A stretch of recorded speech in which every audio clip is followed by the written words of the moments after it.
We're going to call the Joint Municipal Facilities Subcommittee, the Lowell School Committee. Roll call, Mr. Clerk. Counsel Leahy. Here. Counsel Gitchia. Here. Counsel Robinson. School Committee Doherty. Here. School Committee Lay. School Committee Del Rossi. Here. 4 present. All right. Thank you. Tonight's order of business is continued discussion on basically updates at the schools. We wanted to get an update on the window screen, HVAC, and update on the water stations in the schools. So we want to stay on top of this, make sure that we're continuing the work to get done. We want to make sure that whatever services the city side can provide in cooperation with the school department to make sure that these projects continue throughout the year. So, do you want anything to say before we ask? I just want to note that Counsel Robinson is here. Oh, thank you. All right. So we could ask Mr. Underwood, and whatever, if people aren't here, we can go out of order. We can do windows first, or we can do HVAC, whatever you'd like to do. Start with Paul. So, okay, so we'll start with Paul, Mr. Sinclair. Thank you. Good evening, everyone. Sorry, I was running in the door here at the last minute. It's been a hectic day. It has indeed. It has indeed. So just a summary over some of the work that's taken place over the last 6 months. And after surveying the conditions of the mechanical equipment in the schools, the city committed to a $300,000 project to go through and attend to the preventative maintenance needs throughout the district. As we delved into this work, we were expecting that we were going to find some things besides the regular typical preventative maintenance that most people would see on an annual basis. Certainly that was the case for us. For many of the schools, as part of this goal, they're equipped with redundancy in their heating plants, so it allows for a mechanical failure and a backup boiler is able to run and keep the school up and running. So as part of this goal was to make sure that we did have redundancy in the schools. This became really important as we look at what's going on right now for mechanical equipment and the lead time to order that equipment. Some things take up to as long as 60, 70, and 80 weeks. So to kind of be ahead of that curve was really important. So during the PM process, some of the boilers, as I said, they fell outside the PM work, including replacing circulator pumps. Sometimes there were missing circulator pumps, expansion tanks, air separators, heat exchangers, condensate tank replacement. Several actuators across the district were replaced. A second part of this project was to implement a water treatment program, which has been missing from the city for some time. So this was a considerable move forward. And what it causes for us is actually it preserves the integrity of the system itself, besides the fact that we're adding glycol into the system. So there are many places where glycol, which is, keeps coils and things like that from freezing, was missing, it was deficient, and it was not going to protect us. And we had, just in this last winter, several coil failures. So that program was put in place, and that's working its way across the entire district. It meant changing of some of the hardware that was in place, installation of some of the Neptune containers, and there will be an ongoing commitment to that on a yearly basis so they're serviced properly.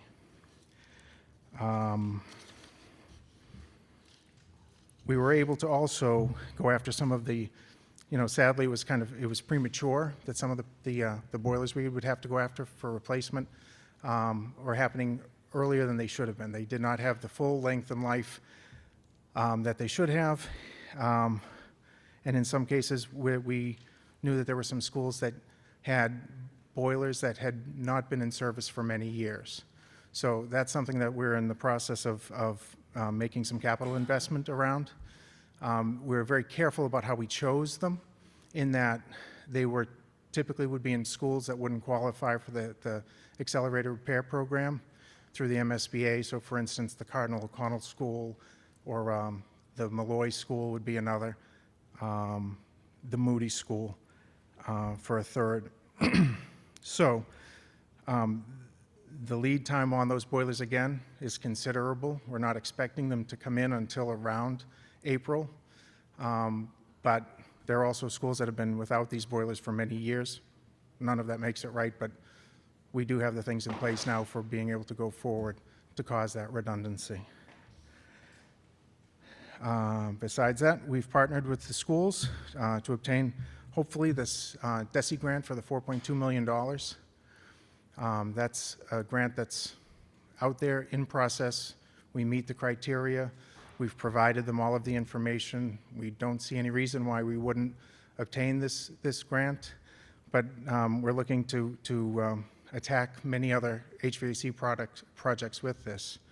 About a year ago or so, the Energy Department for the city took on a project at 2 schools to retro-commission their mechanicals there, the Stocklosa School and the Morey School. They were very, very successful. They partner with the utilities. Grid comes in, takes their plan, runs the numbers, and establishes what the rebate would be. So for instance, to upgrade the controls and platform that they use was about a $100,000 investment. The rebate that was applied to that investment was $87,000. So for $13,000, it was a great win. Besides that, in that first year, there was about a $60,000 or $65,000 cost avoidance in utility costs, comparing utility or mechanicals that were running freewheel 24 hours a day, 7 days a week, now controlled. It avoided the cost of having to pay for that utility. So what we're hoping to do is carry on that same model moving forward with this $4.2 million to address the control needs across the district. They're considerable. They've been missed for some time, and there's the need for that investment, but we feel it's certainly worthwhile in light of, you know, the possible rebates that we can get out of that. So that would certainly eat up a fair portion of that grant. We're also looking to address some of the ongoing AC concerns. The chillers that are at our schools that are designed with air conditioning, many of them are standing on their last legs. You're not able to get parts for them. Refrigerant is changed over to a new form. There are many different things that just make it the appropriate time to move forward and plan for the days ahead.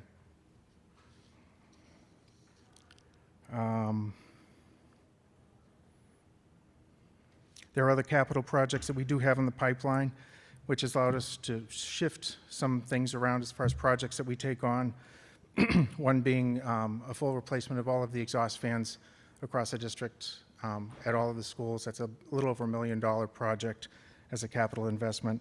A second is the replacement of all of the univents at the Robinson School. The univents there that are in place are original to the building.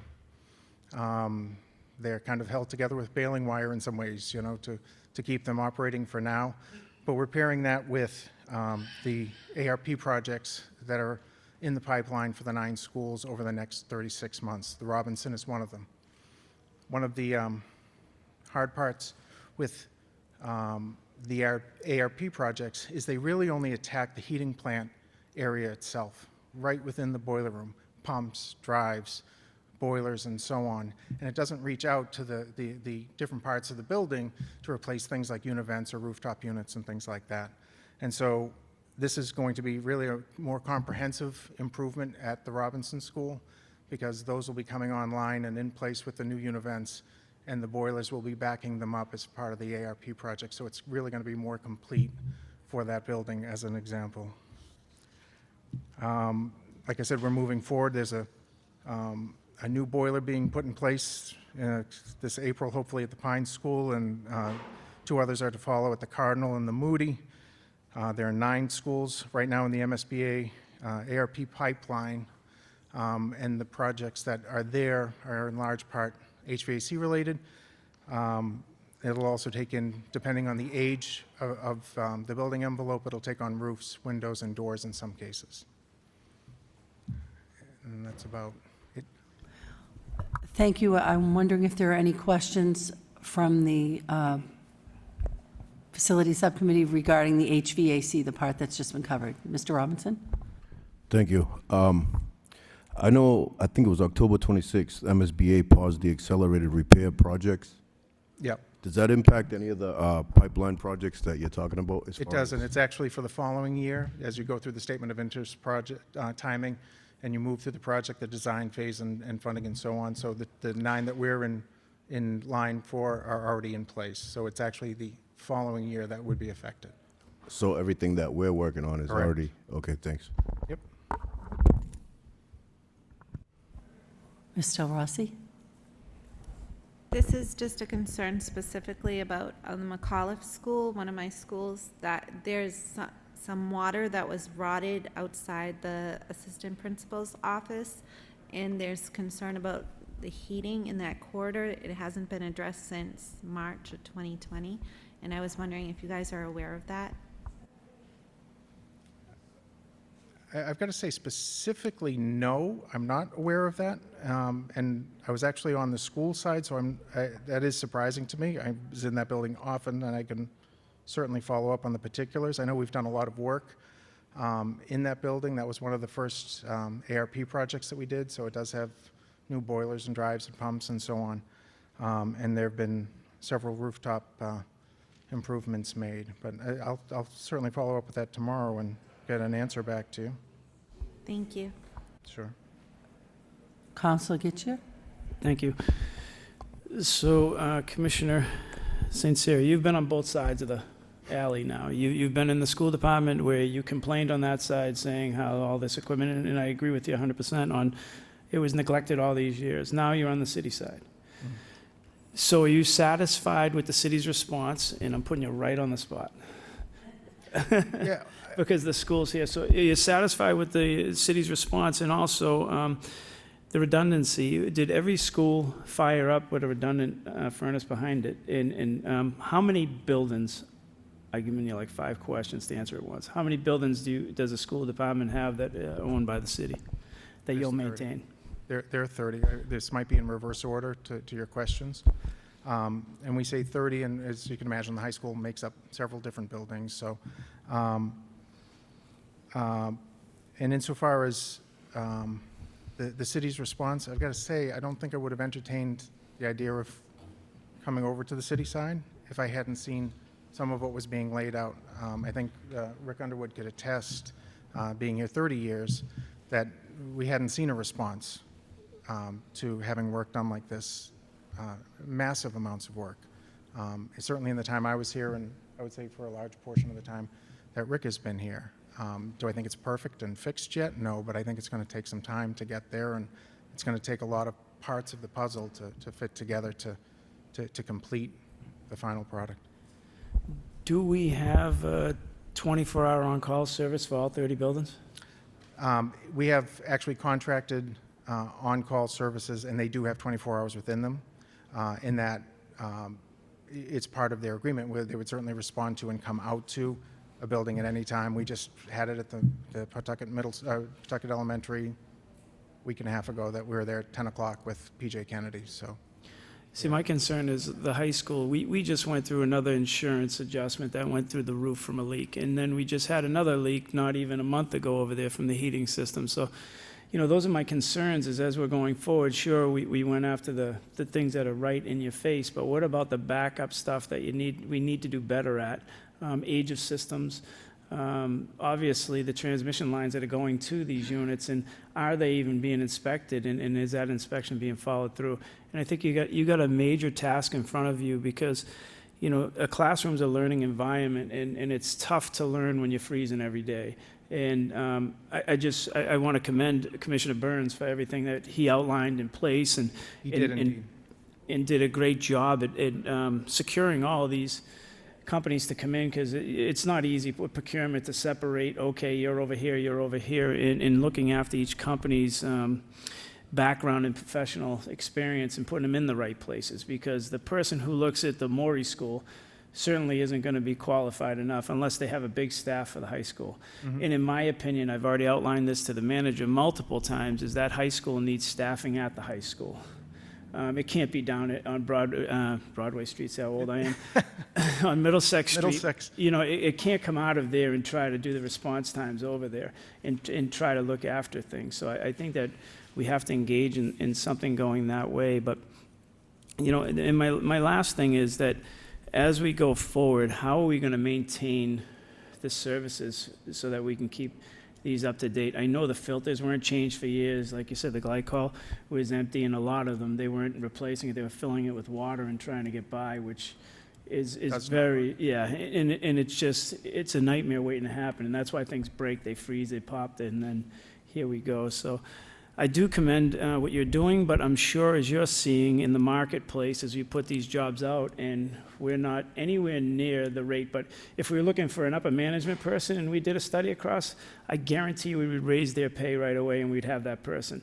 But when we're on the lower end and we start looking at these HVAC positions, we start looking at truck drivers, we start looking at some of the essential services, we don't have that same response. And I think that's a challenge to management itself, because they're the ones that are going to make you shine. So I would take less on the management end and have better services underneath me. That's just me personally, Sure. because I think if I got a good worker, it's going to make me shine, and that's really, for me, the most important thing. And I think that's the city's challenge. But I do thank you for coming aboard. I think that you'll bring a lot to the table with your relationships with the school department and the city side, and try to find that fair balance. Thank you. Appreciate that, thanks. I could just piggyback on a comment Councilor Kitchen made regarding the HVAC in particular. I'm concerned about heating to get us through these next cold months. It wasn't that long ago that we had to close the high school for a couple of days because they didn't have heat. And I wonder if you could just address, I know we had targeted the priority areas that needed to be taken care of, and how do you feel we are going into this winter in terms of heating reliability? Honestly, much better than I have the previous winters being here, for several different reasons. One in particular is that we actually have true redundancy in just about every location, you know, barring the smaller, very small schools like a Lauralee or something like that. But we have redundancy in all of those buildings, and so there is heat certainly to the school. It does not mean, in light of the, you know, the age of the systems that are there, that there won't be failures, that we won't have a place that, you know, we lose, you know, one end of a wing or something like that, and it's a repair that has to be made, no different than anyone's home.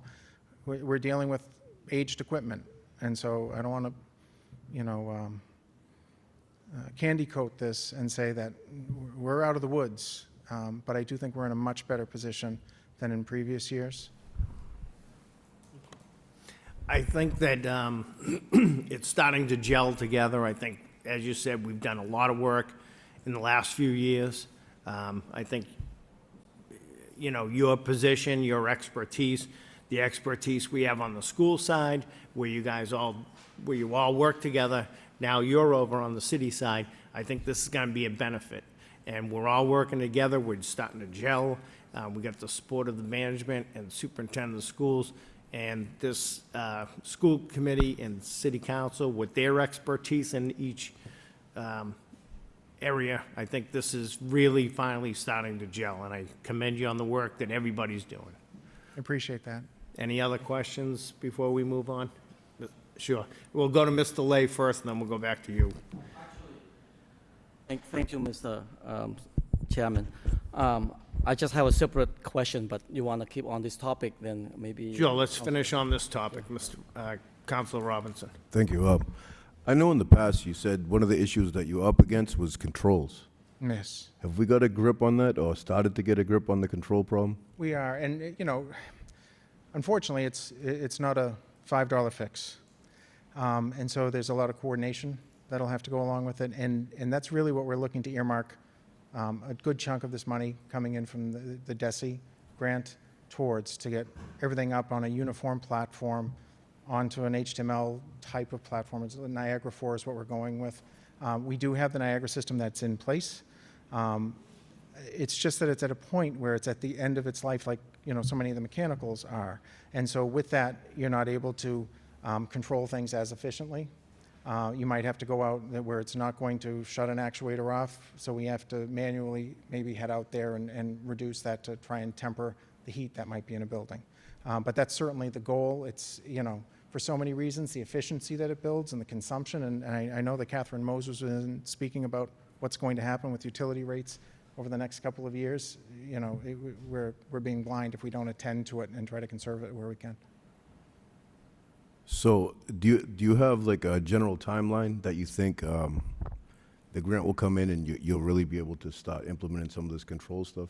So it'll happen in stages, and that, the design process will happen where they'll be going out and taking an inventory of all of the points. In some cases, we'll be switching from pneumatic systems that are in the buildings. They worked great then.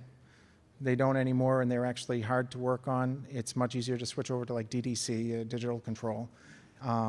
And you're able to make that swap out very easily as far as the maintenance part of it. If you have a bad module that goes bad, the swap out is very quick, and the labor is not huge.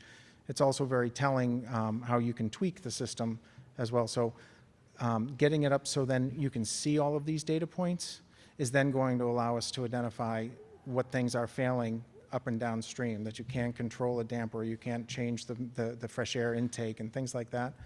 So being able to see it all first, right now we have kind of blinders on in some places, but being able to see it all first is going to be the first step. And then we would be going behind that with the mechanical fixes where there's those failures, like whether it's dampers or actuators and things like that. So would you say over the course of the next, say, 12 months, you'll start I would seeing- say a large chunk should be done over the next 12 months, and then we'll be, the thing that I hesitate on answering is the once they're identified, I've been tripped up so many times thinking, oh yeah, we can get that in 3 weeks, and then you find out it's 12 and 6 months. So that's not because we don't want to get it done, but we're being held up by parts oftentimes. Thank you. And again, this is where we're trying to get that commitment with the ESSER funds for the controls. That was a big thing that I had pushed for with the school committee last year. Yep. Can we just jump to Just one quick thing. Sure, That- okay. That grant has to be spent by 2024, I believe. So there's an end date on it, Council Robinson. So that grant and the equipment has to be done by, I believe it's July, it might be October of 2024. So it's the same one that most schools are getting. It's $4 million, I believe you guys got, right? Right, but I do think that what I've heard is that they're looking at extending those dates in light of the fact in particular that so many schools are going after it. It's pushing those lead times further and further out. So I think if we have the commitment part, purchase orders out and all of that, they're going to allow that to accrue and carry over those dates. That's what we're being told at this point. Thank you. Ms. Turner, could you, would you have any update on how much money we've spent or contributed to the HVAC? That, through ESSER funds or whatever? I do know that we have about $6.2 million in the ESSA grant earmarked for facility investment. However, we would have to come back together with the school committee to find out whether that's going toward the modulars or HVAC systems. The $4.2 million grant, we should be hearing about that this week. They did promise us the week of November 28th, so we're hoping to hear shortly. So if that's what you mean, we have $6.2 million earmarked for facilities. Still has to be committed, whether it's HVAC or modulars, and then $4.2 million for HVAC directly through that grant. Thank you. Any other questions? I'm wondering if we could have a report on how we stand with the windows, the doors, the screens, the locks. Those were other issues we've been talking about, correct? Good evening, everybody. I'd just like to jump before I get into the windows and screens. I'd just like to add, we are in great communication with the city. The communication is as good or better than it's ever been. We meet several times a week.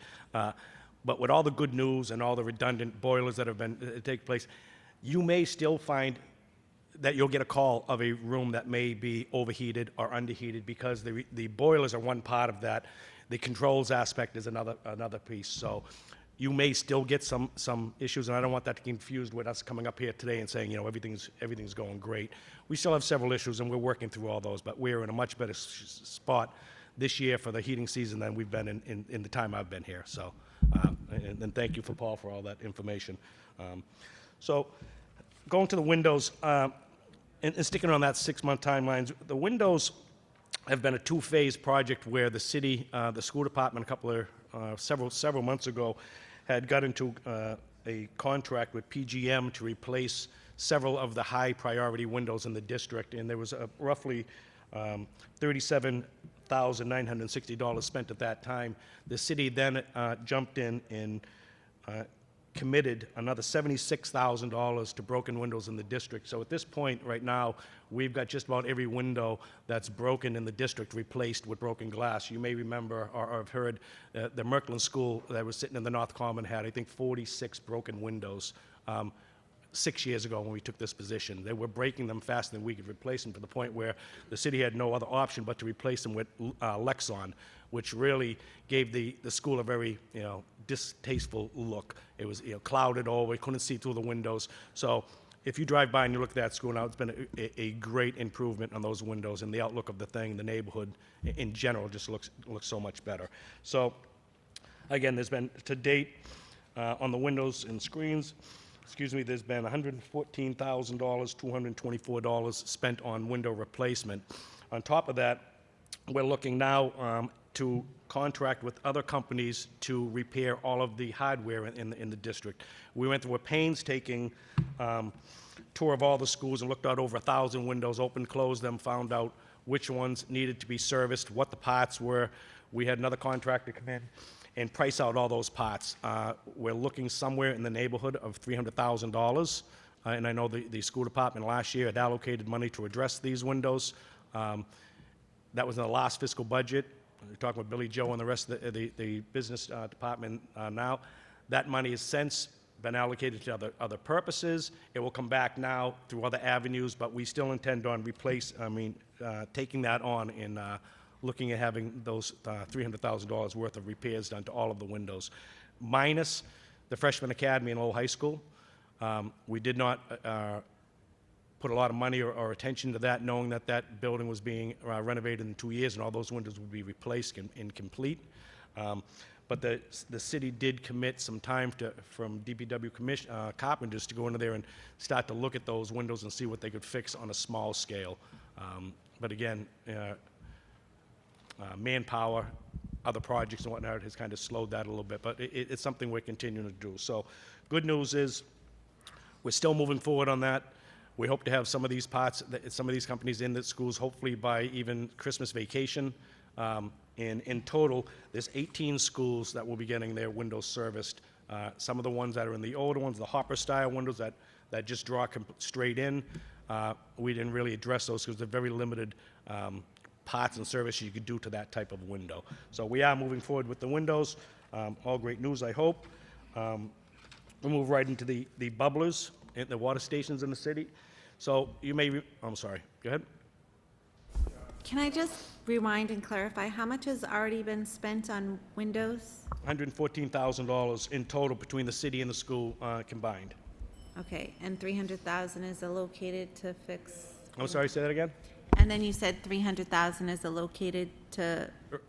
Roughly the scope. We don't have an exact number, but pricing out what we know right now, we're looking somewhere in the neighborhood of $300,000, and that's to address all the windows that don't open or are very, very hard to open, don't close, or close abruptly, possibly causing injuries to students. So those are what we're really focused on. Okay, thank you. I just wanted to clarify that. And all set with the windows? Any questions on the windows? We'll go into the bubblers. Actually, is the screens a separate issue? Well, I'm sorry. The screens, we Because I replaced. think in the summer, in summer Yeah. school, June, we need the screens, so. And you may remember, and some of you may not, we replaced, I think it was 700, Paul, Al, 700 windows, over 700 screens in the district last year. To date right now, as far as I know, there are no ripped or torn screen in the district. We also have another $10,000 set aside with a purchase order with a local vendor in place for springtime. So if we get more broken screens, we don't have to go worrying if we don't have any more money left over. Many times by April, funds have depleted and you know, you scrounge for money. So we went ahead, we put that money aside. There's already a purchase order for repairs and parts as needed, again, with a local vendor. So we think we'll be in great shape for the summer season. Okay, thank you. Water bubblers. Just one other quick thing. Mr. Lay, was your question related to window screens or, okay, so we'll just let him finish up and then we'll jump to you. Okay. Please continue. So we good on the windows and the Yep. screens? Okay. So, bubblers. You may remember the school department, through various sources of funding, we purchased 196 water filling stations, and that was to represent every communicable bubbler in the district. So not the ones that were in the elementary classrooms, but all the ones in the hallways, gymnasiums, et cetera. Those have been purchased and are in place in the district right now. The challenge right now is trying to get contractors to come in and take the project on. It was very difficult to, one of the things I tried to do to try to save time is I tried to use the trade services agreement, which allowed me to go with independent contractors. They're on that list and spend a certain amount of money. I could spend $50,000 with each vendor, and that was gonna save times with having to go out and bid this out and contract purposes and all that. But what I found out is with the amount of bubblers and the 5 contractors that were willing to take it on, well, really willing to look at it, none of them were willing to make a commitment to actually take it on. There was so much unknown with the water bubblers. Some of the buildings are built in the 60s, some are built in the 80s, some of them are, even older. So we had a large variety of bubblers, some recessed, some in block walls, some in drywall walls. So it's going to take a little bit more effort to get the contractors in here. The plan right now is a cataloged list of all the bubblers in the district. They've all been taken pictures of. They're all been categorized. Now, I intend to take that to Mike Vaughn and purchase agent and put that out for a bid to get it on the street. We just didn't have a lot of luck with the trade services agreement for that particular contract. So we are moving forward with that. Bubblers are in place. I wish I had a better timeline on it, but as soon as I can get that on the street, we're probably looking sometime after January, February. Hopefully, we'll have some answers for actual installations. I will just fall back on one thing. Students still have access to bubblers in the school department right now. We're not purchasing water anymore, but bubblers are still working in the schools. Again, kids do have access to water. Happy to answer any questions on that. Are they actually using the bubblers or do you mean like water fillers? A little bit of both. Some schools bit have of some both. water fillers. There's a couple of water filling stations at the high school. Most of them are the old style water bubblers. Some are cooled, some are not. Some have electricity, some don't. And again, Okay. that's kind of the challenge. We're trying to get all of these things Sure. replaced with new bubblers. Thank you. And just to clarify before we go to Council Robinson, so we got 999 water stations, we purchased them, I'm sorry, 194. 194, I don't know why I wrote that down, but they're not all installed. They're not, You're having trouble getting them installed. that is correct. Okay. Council Robinson. Thank you. I got a couple questions. So the purchase of 194 bottle fillers, was that something the schools decided on their own? Or was that or in partnership with the city There was a motion by the mayor previous. to Thank you. purchase those? Purchase water filling stations versus the bubblers. Because my concern is again, the city owns these buildings.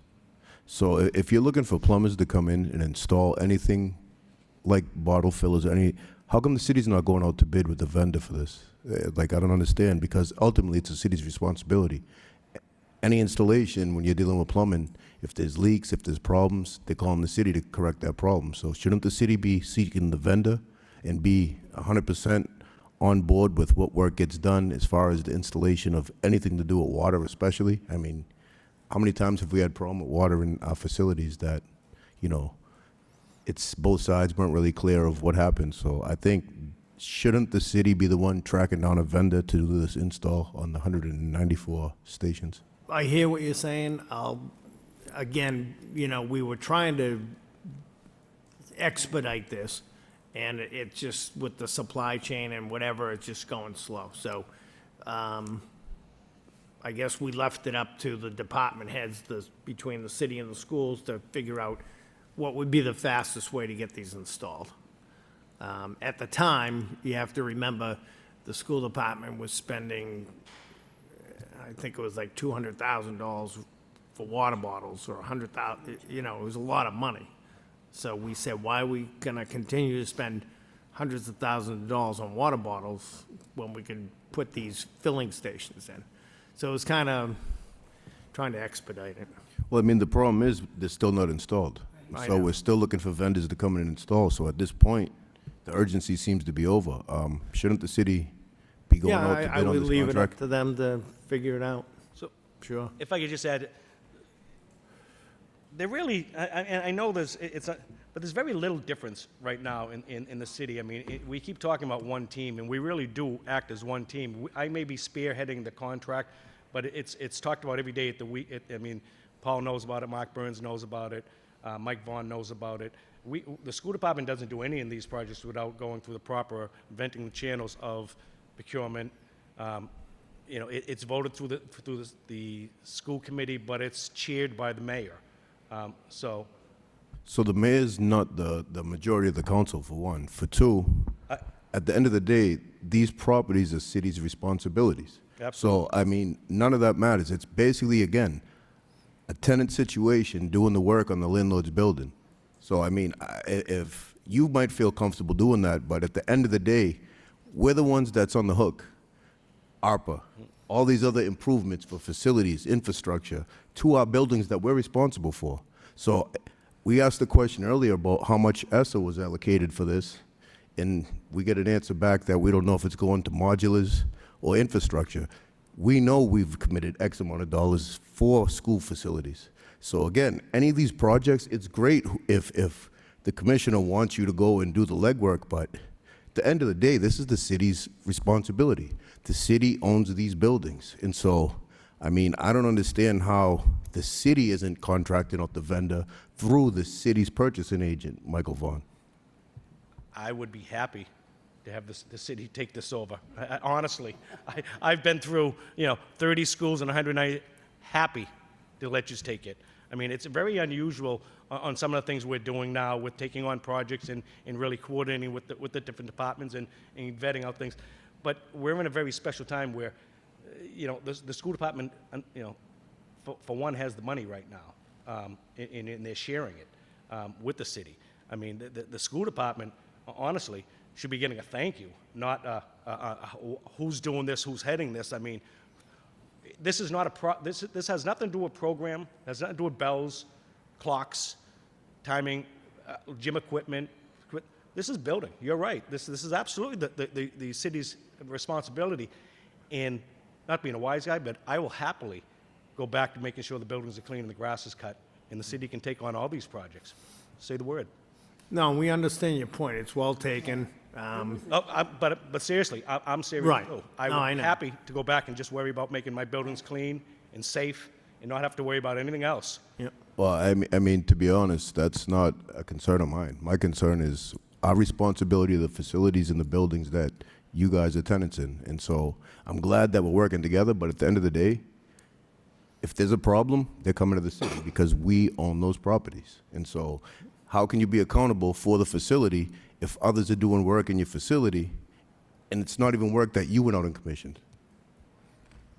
No, point well taken. Counselor Getchia? Thank you, Chairman Leahy. Ricky, have we gone through the buildings and seen which one is actually the easy ones? Because maybe some of the schools have some easy ones that can be done by our in-house plumbers, and maybe we can do that on overtime and try to, and it'll be cheaper on overtime than it will be paying prevailing wage anyway, and maybe we can get some installed as readily. But the other thing I caution everybody with is not only are you putting that in, you also have to put an inline filter before them. So those all have to be purchased too, and hopefully they're all there, but when they start to go in, it's more involved than what it seems. But as you go along, also, when you get to the younger students and stuff, they also have to have a cup or something to carry to be able to fill. Because what you'll see is kids are pretty smart. What they'll do is they'll put their hand underneath the sensor and then try to put their mouth under to get the water. So, I mean, when you start looking at these things, I think that we really should, and I would make this in a form of a motion to Councilor Leahy, that we would go back and see if the city could go through them, take an inventory, and see which ones are easiest to put in and start a process of starting to at least try to get some done. Sitting in a storage area is not productive for anybody, and I think they need to work with the city union on responsibilities and stuff. I do agree that at some point when you ask someone to do something and they just don't do it, there's a major issue there. And it should come back to us as a body and say, look, you know what, we're going to give you the money to do this. I don't care where the money comes from, as long as the money pays somebody, and I'm sure it can get transferred over into accounts to fix things on the city side and vice versa. So I just think that we should inventory and try to get as many as we can done while they're in the box, and the hard ones we contract out if there is ones that are outside maybe our expertise will take longer than we think. I think we might want to look into that. I could add a little bit to that if you don't mind. We did try to contract with the city. We were going to take on, I want to say we were in conversation and agreeable. We were going to take on the other schools and try to work through the vending of the contract stuff. The DPW plumbers, I'm sorry, were going to come in and help me do a couple in the high school. That was 6 months ago. They came in and they looked at them. They said, no, we can't do it. We ain't got time. You got to remember that, you know, you've got two plumbers I think right now working in the city, and we have leaks and issues every single day. So, I mean, I would welcome DPW to be able to come in and do this. One of the things I talked about, which made to me the utmost sense, is rather than hiring a contractor to spend $350,000 to install these bubblers, is ESSER in APRA allows us to use that for salaries and premium salaries. We could have hired 4 plumbers at $80,000 apiece and had them for a whole year. We could have installed the bubblers and then did who knows what else we could have done with that money. These are things I talked about, you know, of different avenues of thinking outside the box. Use this money instead of a one-time project, which we do all the time. I see it all the time. You spend all this money on a one-time project, and then you go out and you put an HVAC advertisement out for $24 an hour. Makes no sense. And I want to remind this council right now, there are no HVAC employees right now in the city. 0. So, you know, everything we're doing that's outside of our normal job description from everybody else should be a pat in the back, not a, hey, why are you doing this? And it's No, and it's a good frustrating. point, I've heard- because I've that's- heard it before. You know, This why is you what we doing should this? be doing. We should be taking these suggestions and implementing them Yeah. and Well, putting them to We work. hear it all the time. I do share Councilor Robinson's concern, because I know in the past, when people have done city work, there were grievances filed by a union where the city had to pay twice. So they not only paid for your group to do something, but the city also had to pay for their group to get paid for doing not the work. And that's really the shared concern I think that Councilor Robinson was trying to get at, is that we need to work together, as you're stating, Mr. Underwood, but we also have agreements in place where you had a union that at one point had 6 plumbers, but the city came in and they cut them, and the city also, when they cut them, they inflated the management staff. So the management got bigger and bigger and bigger while the workforce got less and less and less, and then it got shipped over to, okay, who can put out the fire at this point, which would be your group, and I commend you for doing that. I think that's a great thing to do. I don't disagree with you. If something's out and we can't get people to do it, we have to get it done. There's no other way around it, and I agree with everybody at the table for saying the same thing. But at the same time, the conversation has to be started, and if someone is refusing to do the work or there's no build-up to the work, then there's a build-up of documentation that works towards the effect of we need to get it done, as you're doing now. And you're doing all the work, and I commend you for that. I think it's important that we do the work. But I think what Councilor Robinson was raising was the city has to get better on their side. Not so much that you're doing something, but the city has to get better on their side, because there is a liability to other people doing the work of a contracted union group. Right, exactly. Mr. Lay? Thank you, Mr. Chairman. First of all, Mr. Underwood, I'd like to commend you for finishing all the windows and screens. We've been talking about that all summer long with Mr. Burns. Our concern is to have that those fixed. So I'm glad to know that they have been fixed. And thank you, Mr. Councilor Robinson, for making that the logical comment about how we should spend the money on the water bubblers. So to take your recommendation, Mr. Underwood, about having a staff, I don't know if Councilor Robinson or Councilor Gisher, would you want to put it as a form of a motion to have it discussed at the personnel subcommittee? Maybe looking into that, having a personnel, a staff?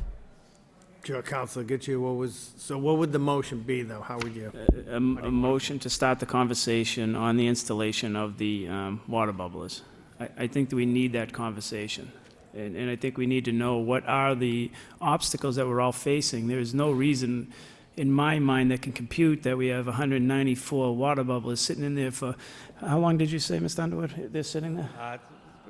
About 6 months now. Yeah, for 6 months when the school started in September, and if we just need to have good, solid conversations. And if a union is willing to waive their rights to it, or maybe they're, like Mr. Underwood said, during their day, there's only 2 of them and their workload is extreme. So, but that doesn't include Saturdays and Sundays when they're not working. So maybe there's time outside of their normal working hours that they can filter in these conditions and still be able to save the community funding. But I do agree that if it has to be contracted out, it has to be contracted out. And who pays? If the school department pays, I say thank you. So your motion exactly, it kind of... Is to go to the city manager. Request the manager to resolve and implement water filler stations in our schools to get them installed. Implement or install. And I think that the point about overstepping, I think for us, it was we had to get the kids back in school. There were requirements that windows needed to be open. We needed windows that opened, at least one window in every classroom, a screen in that window. The water bubblers could not be used. I mean, it was all these things that was on the fly. But to Mr. Underwood's point, we're happy to relinquish that role back to the city. And perhaps we really should be looking at increasing plumbers. 2 plumbers, they're fixing toilets all the time and sinks. You got 4,000 teenagers at the high school. We need more plumbers. Mr. Robinson? I agree, but see, even the way this is playing out, school department went and bought 194 of these bottle fillers. Now the city's going to be on the gun to potentially contract a vendor to come in and do the installation, which is an expense in the middle of all these other projects that they've prioritized. So you see what I mean? That's why this line of communication, you can't just take it on yourself and say, we feel like this is a priority, we're gonna buy a piece of this without following through. Because now to install the 194, we don't know what that price tag's coming back at. But now this is in the form of a motion that ARPA is gonna probably have to be dedicated as a resource to bring in a vendor that can do this install, because obviously when you purchased the 194, there was no install piece included with that. And the city does not have the staff to go and drop everything, as you just mentioned, and install 194. So whatever the cost that comes along with the installation of this, is that gonna be something split from both sides? Or are we looking at, it's 100% on the city? So that's where a lot of this is coming down to. I mean, and I go back to, out of the 6 point something that was allocated, the school committee decided that was a good idea to put in modulars over there. But yet, these water bottles, the school department decided this was a necessity, but the city's gonna be on the hook for the install because they're just sitting in a storage room. I think that's where the breakdown lies. And in the past, we've had conversations when I was an employee here, and there is documentation that nothing's supposed to be touched unless it goes through a certain chain of command, including the law department. I understand what it's like to work together, and people do deserve a thank you for stepping up and carrying the weight, but you're partially carrying the weight when the burden of the installs, the burden of completing these dreams and hopes to get this done, because the urgencies that are realized on the school side is transferred over to the city now. And again, there is a prioritized punch list that the commissioner and the administration has been trying to get through. And I think one of those things is making sure that we have heat in all of our buildings, especially for the winter months. And we're not anywhere near where we need to be, but that's been a long, ongoing work in progress. Now, where do we get these plumbers to install 194 bottle fillers? And what's the alternative? They sit in the closet. Thank you. Mr. Lay is seconding it. Sure. Roll call on the motion? Roll call? Counsel Leahy. Yes. Counsel Getchia. Yes. Counsel Robinson. Yes. School Committee Doherty. Yes. School Committee Lay. School Committee Del Rossi. Yes. 6 yeas. Thank you. Motion to adjourn Yeah, we'll By Ms. continue again. by Mr. Lay, second by Mr. El Rossi. All those in favor? Thank you, everybody. Thank you.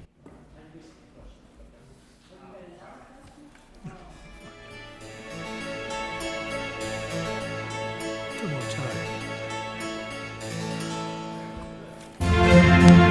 times.